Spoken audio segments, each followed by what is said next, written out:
Assalamualaikum warahmatullahi wabarakatuh. Saya Almanisha Meltra dengan NPM 232121012. Di video kali ini saya akan membahas tentang karakteristik dari novel Siti Nurbaya karya Mara Rusli dan juga novel Salah Asuhan karya Abdul Muiz, serta menjawab satu pertanyaan, yakni mengapa novel Salah Asuhan karya Abdul Muiz menjadi novel yang berhasil. Baik, tidak perlu berlama-lama lagi, langsung saja kita membahas karakteristik novel Siti Nurbaya. Karakteristik novel Siti Nurbaya yang pertama yakni memiliki gaya penceritaan yang realistis.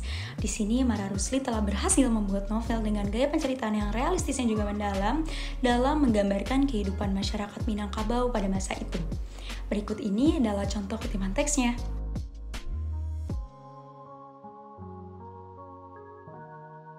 Karakteristik novel Siti Nurbaya yang kedua yakni membahas tentang konflik sosial, di mana konflik sosial di sini sangatlah kompleks karena tidak hanya membahas satu konflik saja, yakni membahas tentang ketidakadilan, lalu perbedaan kelas sosial, hingga pengorbanan untuk menumpas kejahatan.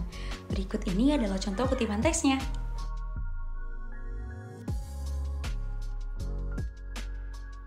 Karakteristik novel Siti Nurbaya yang ketiga yakni memiliki penokohan yang kompleks. Seperti yang kita ketahui, banyak sekali tokoh-tokoh dalam novel Siti Nurbaya.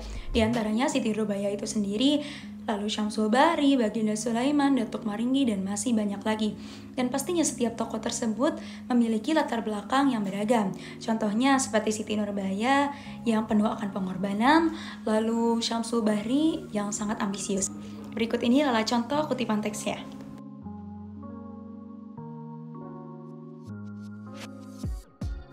Karakteristik novel Siti Nurbaya yang terakhir yakni memiliki pesan moral yang bermakna.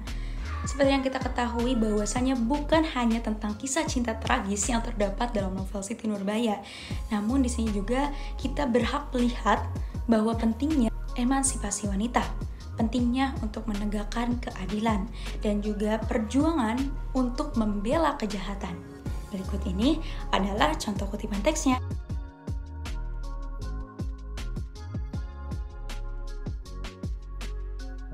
Selanjutnya ada karakteristik dari novel Salah Asuhan. Karakteristik novel Salah Asuhan yang pertama yakni memiliki gaya penceritaan yang realistis.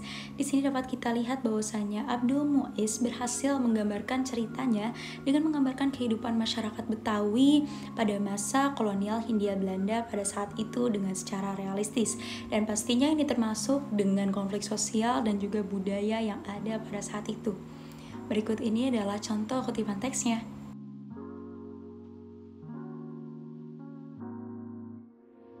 Karakteristik novel Salah Asuhan yang kedua yakni membahas tentang konflik sosial, di mana konflik di sini membahas tentang pergaulan bebas yang terjadi akibat Ibu Hanafi yang menyekolahkan Hanafi ke sekolah Hindia Belanda, yang tadinya memang agar mereka tidak seperti orang-orang di kampung, tapi pada akhirnya Hanafi malah menjadi bersikap kebarat-baratan, lalu adanya kesenjangan sosial dan juga adanya kesalahan dari nilai-nilai budaya.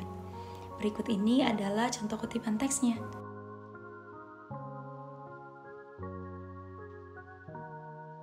Karakteristik novel Salah Asuhan yang ketiga yakni memiliki penokohan yang kompleks, di mana setiap tokoh-tokohnya itu memiliki masalah internal masing-masing yang membuat novel ini menjadi sangat rumit, teman-teman. Di sini banyak sekali tokohnya, di antaranya ada Hanafi, Ibu Hanafi, ada Qori, Ayah Qori, dan masih banyak lagi. Berikut ini adalah contoh kutipan teksnya.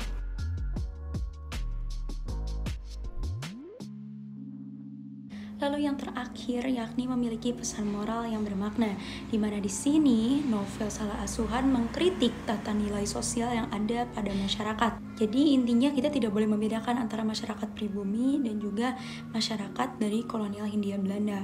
Lalu kita juga harus bisa menghormati kedua orang tua kita, terutama seorang ibu. Dan yang terakhir kita juga sebagai lelaki tidak boleh mempermainkan seorang wanita.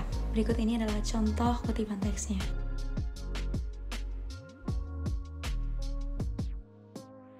Seperti yang kita ketahui bahwasanya novel Salah Asuhan karya Abdul Muiz ini dianggap berhasil karena telah menggambarkan konflik antara tradisi dan juga modernitas masyarakat kolonial Hindia Belanda dengan sangat kejam. Di sini dapat dilihat bahwasanya terdapat percakapan antara Qori dan juga Ayah Qori, di mana Ayah Qori mengatakan, "Bagus, Dan bangsamu bukan saja dengan suamimu yang tak bisa bergaul, tapi engkau akan dijauhkan pula. Dan dipandangnya bahwa dikau sudah sesat atau sudah tersesat. Di sini juga digambarkan bahwasanya terdapat percakapan antara Hanafi dan juga Ibu Hanafi.